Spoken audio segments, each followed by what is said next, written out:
Saudara dan saudariku yang kekasih, Salam, selamat berjumpa dengan Forkat, Forum Katekismus, tempat belajar firman Tuhan berdasarkan Alkitab dengan menggunakan buku Katekismus Gereja Kerasulan Baru. Damai sejahtera Tuhan Yesus Kristus menyertai kita.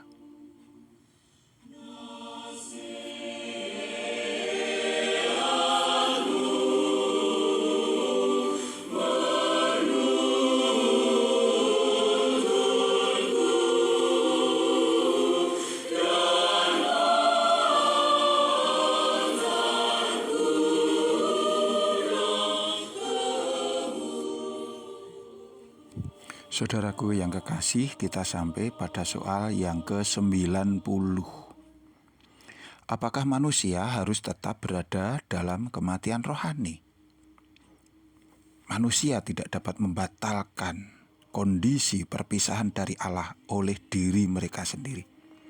Tetapi bahkan sebagai pendosa, manusia tidak dibiarkan oleh Allah hidup dalam keadaan tanpa penghiburan atau harapan, melainkan Allah menjanjikan pertolongan bagi mereka.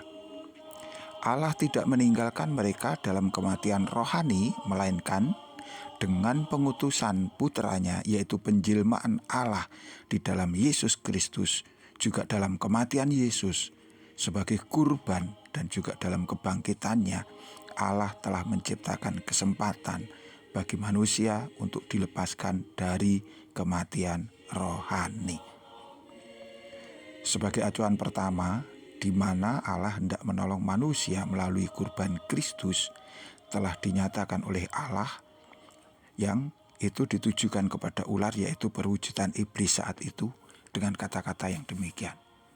Aku akan mengadakan permusuhan antara engkau dan perempuan ini, antara keturunanmu dan keturunannya.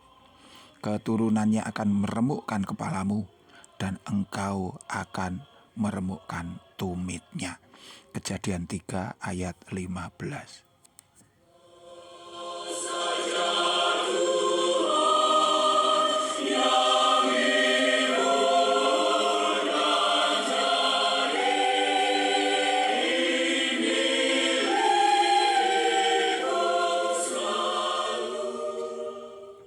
Saudaraku yang dikasihi Tuhan, kematian rohani, yaitu keadaan manusia yang terpisah dari Allah, memiliki dampak serius. Antara lain, manusia harus terusir dari Taman Eden. Itu artinya manusia kini harus pergi dan hidup terpisah dari Allah.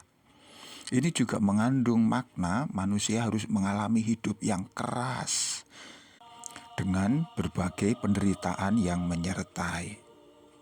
Namun bukan itu saja. Kematian rohani artinya juga manusia tidak lagi memiliki masa depan bersama Tuhan. Hidupnya terancam kematian jasmani maupun kematian kekal, yaitu terpisah dari Allah untuk selama-lamanya. Keadaan ini sungguh pahit. Artinya manusia berikut semua keturunannya akan mengalami penderitaan untuk selama-lamanya. Ini jelas karena segala yang baik sumbernya hanyalah dari Tuhan. Sedang manusia dengan kejatuhan ke dalam dosa berarti mereka telah mengingkari Tuhan dan lebih memilih iblis. Padahal kita tahu iblis itu tidak memiliki masa depan yang baik. Iblis hanya akan dikalahkan dan kemudian dilemparkan ke dalam neraka untuk disiksa siang malam sampai selama-lamanya.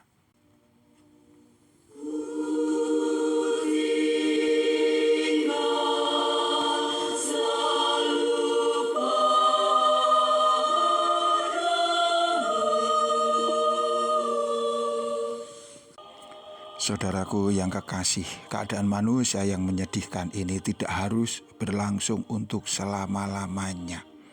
Oleh karena Allah mengasihi manusia, Allah menjanjikan seorang penolong yang akan meremukkan kepala si ular, yaitu mengalahkan kuasa dosa, kuasa kejahatan, yaitu iblis. Ini ada di dalam Yesus Kristus, yaitu penjelmaan Allah sendiri yang berkenan mendekat kepada manusia untuk menolong mereka, membebaskan mereka dari kuasa dosa dan memberi mereka jalan masuk ke dalam persekutuan kembali dengan Allah. Yesuslah satu-satunya kuasa yang mampu meremukkan kepala si ular, artinya mengalahkan iblis, yaitu melalui kurbannya pada kayu salib, melalui kematian dan kebangkitannya. Jadi jelas di sini bahwa ungkapan meremukkan kepala si ular artinya bukan manusia harus bermusuhan dengan ular sebagai makhluk hidup, melainkan Yesus mengalahkan kuasa iblis dan manusia yang harus terus berjuang untuk melawan kuasa kejahatan itu. Saudaraku yang kekasih, dari sejarah ini kita mengerti bahwa betapa Allah itu Maha mengasihi, bahkan kepada manusia yang secara begitu fatal telah melakukan pelanggaran kepada Allah masih dipedulikan oleh Dia. Ini adalah juga sebuah pelajaran penting bahwa setiap mereka yang ingin lepas dari kematian rohani dan terhindar dari kematian kekal, ia harus mau membuka diri terhadap kasih Allah yang dinyatakan dalam Yesus Kristus. Karena hanya Yesus Kristuslah satu-satunya kuasa yang akan mampu mengalahkan iblis.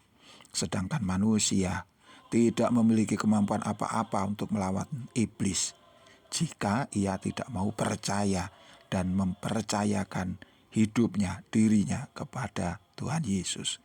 Ini bersesuaian dengan firman Tuhan, pernyataan Yesus dalam Yohanes pasal 15 ayat 5. Barang siapa tinggal di dalam aku dan aku di dalam dia, ia berbuah banyak, sebab di luar aku kamu tidak dapat berbuat apa-apa.